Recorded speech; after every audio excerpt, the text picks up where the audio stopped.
বাংলায় একটা কথা আছে, সেটা হলো ভালোবাসার মধ্যে দূরত্ব আর দূরত্বের ভালোবাসা। হ্যাঁ, ভালোবাসার মধ্যে দূরত্ব আর দূরত্বের ভালোবাসা, মানে ভালোবাসলাম, দুজনের মধ্যে একটা দূরত্ব তৈরি হলো, আবার এমন যাকে ভালোবাসলাম সে অনেক দূরে থাকে। হ্যাঁ, ঠিকই ধরেছেন, সেটা হলো লং ডিস্টেন্স লাভ। বর্তমান সোশ্যাল মিডিয়ার দিনে বা সোশ্যাল মিডিয়ার দুনিয়ায় আমরা একে অপরের সঙ্গে তো সারাক্ষণ যোগাযোগ রেখেই চলি, কিন্তু আগে যেটা ছিল না এখন সেটা ঘটছে। সেটা হচ্ছে সোশ্যাল মিডিয়ার দৌলতে আমরা আমাদের সঙ্গী বা সঙ্গিনীকে সহজে খুঁজে পাচ্ছি, কিন্তু হয়তো উনি আমার শহরে থাকেন বা শহরের থেকে অনেক দূরে অন্য কোথাও থাকেন, অথবা দেশে অথবা বিদেশে থাকেন। এটা বহু মানুষের ক্ষেত্রে হয়, আর তাদের কথা ভেবেই আজকের এই ভিডিওটা আমার। সেটা হলো লং ডিস্টেন্স লাভ কিভাবে ধরে রাখতে হয়। আসলে কি হয়, এই দূরত্বের ভালোবাসাকে যদি আমি ঠিকমতো ধরে রাখতে না পারি, তাহলে সেটা পরিবর্তন হয়ে যায় কিসে?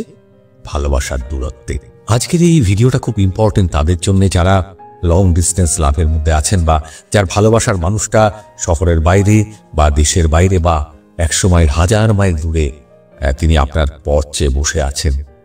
আসলে কি হয়, যারা আমরা শহরের মধ্যে কাউকে ভালোবাসি, সে আমার বন্ধু বা বান্ধবী, তার সঙ্গে আমার খুব দেখা হয়, তাকে আমি স্পর্শ করি, তার শরীরের গন্ধটাও পাই, কিন্তু যে ভালোবাসার মানুষটা কয়েক ক্রোশ মাইল দূরে আছে, তাকে স্পর্শ করতে পারি না, তার শরীরের গন্ধও নিতে পারি না, তাকে দেখতেও পারি না। দেখতে কিভাবে পারি? ডিজিটালি দেখতে পারি, রাইট? কাজেই যারা আমার এই ভিডিওটা দেখছেন, যারা লং ডিস্টেন্স লাভে অলরেডি রয়েছেন, তাদের রিকোয়েস্ট করবো, ভিডিওতে যে 5টা পয়েন্ট আমি বলবো বা 5টা কৌশল আমি বলবো, সেগুলো ভালো করে ফলো করবেন, ওয়াচ করবেন, মাথায় ঢোকাবেন, সেগুলো ফলো করা বা সেগুলো ইউজ করার চেষ্টা করবেন। দেখবেন একদিন আপনার সে দূরের মানুষটা আপনার কাছে আসবেই আসবে, কারণ এই পলিসিগুলো বা এই ফর্মুলাগুলো বা এই কৌশলগুলো কাজ করে। আর যদি ভিডিওটা ভালো লাগে বা এই চ্যানেলে নতুন হন, বা আপনি যদি অন্য কোনো প্ল্যাটফর্ম থেকে আমার ভিডিওটা দেখেন, তাহলে বলবো ইউটিউবে এসে মাইন্ড ম্যাটার বাংলা চ্যানেলটা অবশ্যই সাবস্ক্রাইব করবেন, লাইক করবেন, আর বেল আইকনটা প্রেস করে আমার পাশে থাকবেন, যাতে আমার এই ভিডিওগুলো আপনার কাছে সবার আগে পৌঁছয়। আর প্রচুর শেয়ার করবেন, কারণ বহু মানুষ আছেন এরকম যারা লং ডিস্টেন্স লাভের মধ্যে আছেন এবং তাতে সমস্যায় পড়েন, সে ভালোবাসাকে ধরে রাখতে পারেন না। কাজে দেরি না করি শুরু করি। 1 নম্বর, পারলে রোজ কথা বলবেন। হ্যাঁ, পারলে রোজ একবার করে দিনে কথা বলবেন আপনার দূরের ভালোবাসার মানুষটার সঙ্গে। সেটা আপনি মোবাইলে বলতে পারেন, সেটা আপনি ল্যাপটপে বলতে পারেন, সেটা আপনি ভিডিও কল করতে পারেন, যা কিছু যেটা দিয়ে ইচ্ছে হয় দিনে একবার কথা বলার চেষ্টা করবেন। কেন জানেন? কারণটা হচ্ছে যে আপনারা তো একে অপরের সামনে নেই, আপনারা একে অপরকে শারীরিকভাবে ফিজিক্যালি দেখতে পাচ্ছেন। আর লং ডিস্টেন্স রিলেশনশিপে এটা সবচেয়ে বড় সমস্যা, যখন আমরা একে অপরকে সামনাসামনি দেখতে পাই না, তখন কিন্তু তার সঙ্গে রেগুলার কথা বলাটা ভীষণ ভীষণ দরকারি। আপনি প্রত্যেক দিন তার সঙ্গে যত বেশি কথা বলবেন, তার সঙ্গে যত বেশি যোগাযোগ করবেন, এটা আপনাদের মধ্যে একটা ট্রাস্ট রিলেশন বিল্ড আপ হবে। আপনাদের প্রতি একে অপরের বিশ্বাসটা আরো শক্ত হবে, কারণ আপনারা একে অপরকে দেখতে পাচ্ছেন না। উনি কি করছেন আপনি জানতে পারছেন না, আমি কি করছি উনি জানতে পারছেন না। কিন্তু রোজ যদি একটু কথা বলি আমরা, তাহলে এই ট্রাস্ট বিল্ড আপ বা একে অপরের সঙ্গে যে মনের দিক থেকে যে সংযোগটা অনেকটা বাড়তে থাকবে।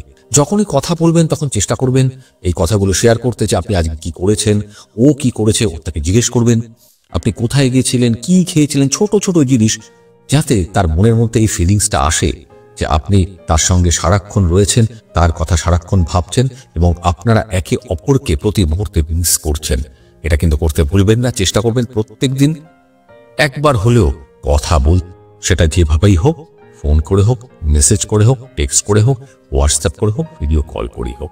এরপর আসছে 2 নম্বর, ভীষণ ইম্পর্টেন্ট, একে অপরকে সাপোর্ট করার চেষ্টা করবেন। কারণ যে মানুষটা বা যে ভালোবাসার মানুষটা আপনার থেকে অনেক দূরে আছে, কয়েকশো মাইল দূরে আছে বা অন্য শহরে আছে, তার প্রয়োজন আপনার সাপোর্টে। সে সবসময় ভাববে যে আপনি তার পাশে আসছেন। একই জিনিস আপনি যদি দেশের বাইরে বা অন্য কোথাও থাকেন, যিনি আমার ভিডিওটা দেখছেন, আপনার বয়ফ্রেন্ড বা গার্লফ্রেন্ড যদি এইখানে থাকে, আপনারও একই জিনিস, যাতে একে অপরের পাশে আপনারা আছেন, একে অপরকে আপনারা সাপোর্ট করছেন, সেটা প্রতি মুহূর্তে দেখানোর চেষ্টা আপনাদেরকে করতেই হবে।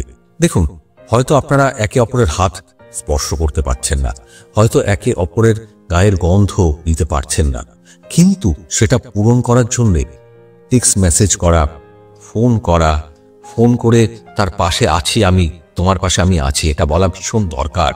স্পর্শ না করেও কিন্তু ভালোবাসা বোঝানো যায়, আমি যে তার পাশে আছি, তার মেন্টাল সাপোর্টটা তৈরি করা যায়। এই কথা বলার মাধ্যমে আপনাকে বুঝতে চেষ্টা করতে হবে যে আপনার পার্টনার, যে বন্ধু বা বান্ধবী যিনি আছেন, তার কিসের প্রয়োজন। তার জীবনে ওঠা পড়া আপস অ্যান্ড ডাউন যদি কখনো আসে, আপনি প্রতি মুহূর্তে আপনাকে চেষ্টা করতে হবে তাকে বোঝানোর যে আমি তোমার সঙ্গে আছি, তুমি এগিয়ে যাও।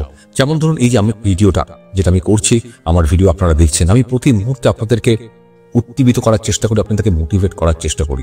আপনারা কি আমাকে কখনো দেখেছেন? সশরীরে দেখেননি, কিন্তু আমার কথা আপনারা শোনেন, আমাকে প্রচুর প্রচুর কমেন্টস করেন। একই রকম একই জিনিস, আপনি যদি আপনার ভালোবাসার মানুষটাকে এইভাবে আমি যেরকম কথা বলি সেইভাবে তার পাশে দাঁড়াতে পারেন, তার পাশে থাকতে পারেন, তাকে আপদে বিপদে জীবনের সমস্যায় তার পাশে দূর থেকেও থাকতে পারেন, তাহলে দেখবেন আপনাদের একে অপরের মধ্যে একটা সাপোর্ট সিস্টেম তৈরি হবে। আপনারা একে অপরের প্রতি ডিপেন্ডেন্ট হয়ে যাবেন। এতে কি হবে, ধরুন আপনার বন্ধু বা বান্ধবী যিনি দূরে আছেন, তিনি জীবনের খুব কঠিনতম অবস্থায় কিন্তু অন্য কোনো বন্ধু বা বান্ধবীর কাছে যাবেন না, বা অন্য কোনো মানুষকে খুঁজে নেওয়ার চেষ্টা করবেন না, কারণ তার মনের মধ্যে আপনি গেঁথে গেছেন। আপনি তার সাপোর্ট সিস্টেম, আপনি তার বেসাকি, আপনি তার লাইফ লাইন। আর এইটাও তাকে বোঝানোর চেষ্টা করবেন যে ফিজিক্যালি আপনারা একসঙ্গে না হলেও মেন্টালি মানে মানসিক দিক থেকে আপনারা একে অপরের পাশে আছেন। এরপর আসি 3 নম্বর, সেটা হলো ভার্চুয়াল ডেটিং। বর্তমান দুনিয়াতে আপনারা যারা আমার ভিডিও দেখছেন, ইয়াং জেনারেশনস, আপনারা জানেন যে ভার্চুয়াল জগৎটা কি হয়, ভার্চুয়ালি আমরা কি কি করি বা ভার্চুয়ালি কি কি করা যায়।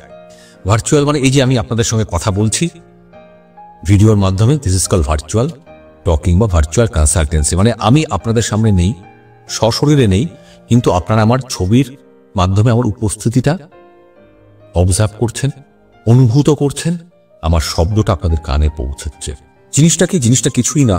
আপনারা যারা লং ডিস্টেন্স লাভের মধ্যে আছেন, আপনাদের যেটা করতে হবে সেটা হচ্ছে যে আপনার বন্ধু বা বান্ধবী যিনি দূরে আছেন, তার সঙ্গে অন্তত সপ্তাহে একটা দিন আপনারা ভার্চুয়ালি মিট করবেন। সেটা হোয়াটসঅ্যাপে হতে পারে, সেটা ফেসবুক হতে পারে, সেটা ভিডিও কলে হতে পারে, যে কোনোভাবে, কিন্তু সপ্তাহে একটা দিন নির্দিষ্ট করে রাখবেন যে এই দিনটা আমি তোমার জন্যই রাখলাম, তোমার জন্যই দেব। উনি যদি আপনার সামনে থাকতেন বা শহরে থাকতেন বা একই শহরে বা একই পাড়ায় হতেন, তাহলে তো রোজ দেখা করতেনই, এটা তো তখন সম্ভব হচ্ছে না। কিন্তু আপনি যদি সত্যি সত্যি ভালোবাসতে চান আপনার ওই বোনের মানুষটাকে, যিনি আপনার থেকে কয়েক লক্ষ মাইল দূরে আছেন বা কয়েকশো মাইল দূরে আছেন, তার জন্য এটা তো আমরা করতেই পারি। সপ্তাহে একটা দিন আপনাকে তার জন্য রাখতে হবে। আপনারা বসে মোবাইলের সামনে, ল্যাপটপের সামনে, টিভির সামনে, যেখানেই হোক ভার্চুয়ালি কথা বলবেন। একসঙ্গে ডিনার করতে পারেন, লাঞ্চ করতে পারেন, ছুটির দিন হলে একসঙ্গে কোনো সিনেমা দেখতে পারেন। আজকালকার প্রচুর ওটিটি প্ল্যাটফর্ম আছে যেখানে একসঙ্গে শেয়ার করে সিনেমা দেখা যায়, সিনেমা দেখতে পারেন। কিছু সময় একসঙ্গে কাটানোর চেষ্টা করবেন, কিছু সময় একসঙ্গে মনের ভাব আদান প্রদান করার চেষ্টা করবেন, কিছু সময় প্রয়োজনে একসঙ্গে চোখের জলও ফেলার চেষ্টা করবেন। আপনার মনের ভেতরে তার জন্য যে দুঃখ লুকিয়ে আছে সেটা কিন্তু তার সামনে আসলেই আপনি বলতে পারবেন। প্রয়োজনে একে অপরের চোখের জল ফেলাটাও না এই লং ডিস্টেন্স লাভে ভীষণ ভীষণ উপকারী। এতে মন হালকা হয়, ভালোবাসা আরো বেড়ে যায়। করে দেখুন, কাজে দেবে। কাজেই যে কথাটা বললাম, যে চেষ্টা করবেন ভার্চুয়াল ডেটিং, সপ্তাহে একটা দিন, দিনটা তোমার জন্য আমি দিলাম, তোমার জন্যই আমি থাকবো, তুমিও থাকবে আমার জন্য। কি পারবেন তো? পারতে তো হবে। না পারলে দূরত্বের ভালোবাসার মানুষটা হারিয়ে যাবে। দূরত্বের ভালোবাসা কিসে পরিণত হবে? ভালোবাসার দূরত্বে। এরপর আসছি 4 নম্বর, একে অপরকে স্পেশাল ফিল করাতে চেষ্টা করতে হবে। স্পেশাল ফিল মানে আমি এমন কিছু করব যেটা দিয়ে আমার দূরের বান্ধবী বা বন্ধু ভাবেন যে আমি তার জন্য স্পেশাল, সে ছাড়া বা আমি ছাড়া তার লাইফে কেউ নেই। আপনি কি করবেন? আপনি ছোট ছোট গিফট পাঠাতে পারেন। সস্তার প্রচুর গিফট আছে। আপনি তার জন্মদিনটা মনে রাখলেন, জন্মদিন একটা গিফট পাঠালেন, বা যে কোনো কারণে একটা গিফট পাঠালেন। তাকে এটাকে ফিল করাতে হবে আপনাকে যে আপনি তাকে কতটা ভালোবাসেন, যে সামনে থাকলে আমি তোমার জন্য যে কি করতাম তুমি ভাবতে পারবে না।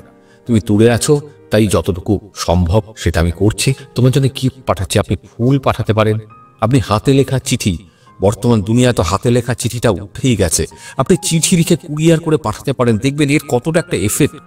আপনারা যারা ভিডিওটা দেখছেন, যদি বয়স্ক মানুষও দেখে থাকেন, আপনারা হয়তো রিলেট করতে পারবেন যে কথাগুলো আমি বলছি। কাজেই চেষ্টা করতে হবে তাকে স্পেশাল ফিল করাতে, যে তুমি আমার কাছে সবচেয়ে ভালো, তুমি ছাড়া আমার লাইফে কেউ নেই। আপনি কোনো সমস্যায় পড়লে তার থেকে সাজেশন চান। আপনার কোনো জীবনের আপস অ্যান্ড ডাউনস, চাকরি বা কাজের জায়গা বা পড়াশোনার জায়গায় সমস্যা হলে আপনার বন্ধু বা বান্ধবীর থেকে সাহায্য চান। তাকে বলুন আপনার পাশে থাকতে। কেন বলছি জানেন? এই লং ডিস্টেন্স রিলেশনশিপ খুব কঠিন এবং ডেঞ্জারাস। একটা মনে হয় কালো সুতোর ওপরে ঝুলছে, যে কোনো সময় সুতোটা ছিঁড়ে যাবে, কারণ আপনারা একে অপরের সামনে নেই। আমরা একে অপরকে ঠিকমতো বুঝতে পারি না। যখন আমরা দূরে থাকি আমরা ইনসিকিউর ফিল করি। আমরা সবসময় ভাবি ও যদি ছেড়ে চলে যায়, ও যদি ছেড়ে চলে যায়, ও কিছু করছে না তো, ও কারোর সঙ্গে কিছু করছে না তো। এই জন্য ট্রাস্ট বিল্ড আপটা ভীষণ দরকার। আর তার জন্য দরকার তাকে স্পেশাল ফিল করানো, যাতে সেই মানুষটা ভাবে যে সে আমার জন্য অপেক্ষা করবে, করে থাকবে। সবসময় চেষ্টা করতে হবে লং ডিস্টেন্স রিলেশনশিপ যদি মেনটেন করতে হয়, ভালোবাসতে হয়, জীবন সঙ্গিনী বা সঙ্গী হিসেবে যদি তাকে সত্যি পেতে চান, তাহলে তাকে স্পেশাল ফিল করাবেন, তার জন্য গিফট পাঠাবেন, চিঠি লিখবেন, যতটুকু পারেন তার মনের কাছে পৌঁছানোর জন্য সেটা করবেন। দেখবেন আপনার সম্পর্ক কত সুন্দরভাবে কতদিন টিকে থাকছে এবং আপনি তাকে চিরকালের জন্য একদিন কাছে পাবেন। এরপর আসছি 5 নম্বর শেষ। আর যদি ভালো লাগে ভিডিওটা একটু কমেন্ট করবেন, আর কি ধরনের ভিডিও দেখতে চান সেটাও জানাবেন। আর এই ভিডিও দেখে যদি কিছু বলার থাকে অবশ্যই কমেন্ট করে জানাবেন। ইনিশিয়ালি ইউটিউবের ভিউজগুলো ডাউন হচ্ছে, আমি জানি না, ইউটিউব হয়তো আমার ভিডিওগুলো পাঠাচ্ছে না, বা আপনাদের হয়তো আমাকে আমার ভিডিওগুলো ভালো লাগছে না। এনিওয়েজ, আসল জায়গায় ফিরে আসি 5 নম্বর পয়েন্টে, আর সেটা হচ্ছে একে অপরের সঙ্গে একটা দেখা করার প্ল্যান করুন। Long distance relationship is very tough to maintain. খুব কঠিন। আমার লাইফে এসেছিল, আমি জানি। আমি সেটাকে কন্টিনিউ করতে পারিনি, আই কনফেস। আমার সাবস্ক্রাইবারদের কাছে, আমার তো বন্ধু আপনারা, আই কনফেস আমি কন্টিনিউ করতে পারিনি, কারণ আমি এই জিনিসগুলো জানতাম না। তারপরে আমি শিখেছি বলেই সেগুলো আপনাদেরকে আজকে আমি বলছি। খুব কঠিন। কাজেই চেষ্টা করবেন একটা সময় হলো তার সঙ্গে দেখা করা, সেটা মাসে একবার হোক, বছরে একবার হোক, 6 মাসে একবার হোক, যতটা কম সময়ে পারবেন তার সঙ্গে দেখা করার চেষ্টা করবেন। প্রয়োজনে তার জায়গায় চলে যাবেন, তিনি যেখানে থাকেন সেখানে পৌঁছে যাবেন, বা আপনার বয়ফ্রেন্ড যদি গার্লফ্রেন্ড বাইরে থাকে তাকে ডাকবেন আপনার কাছে আসতে। একটা সময় আপনারা একসঙ্গে মিট করার চেষ্টা করবেন। ফিজিক্যালি মিট করার পরে প্ল্যানিং করবেন যে আফটার ম্যারেজ, যে বিয়ে তো আমরা একদিন করবো, তারপরে কি করতে পারি, তোমার ফিউচার প্ল্যানিং কি আছে, আপনার ফিউচার প্ল্যান কি আছে, সেগুলো নিয়ে অবশ্যই ডিসকাস করবেন। এতে কি হবে, যে কথাটা আমি শুরুতেই বললাম, একে অপরের প্রতি একটা সাপোর্ট সিস্টেম তৈরি হবে, একে অপরকে বিশ্বাস করতে পারবেন। কারণটা হচ্ছে এই যে কথাবার্তাগুলো আপনারা বলবেন, এটাতে আপনার পরের প্ল্যান বা ফিউচার প্ল্যান কি আছে, মানে আপনি যে উনিকে নিয়ে ভাবছেন বা উনি যে আপনাকে নিয়ে ভাবছেন, সেটা প্রকাশ করতে পারবেন।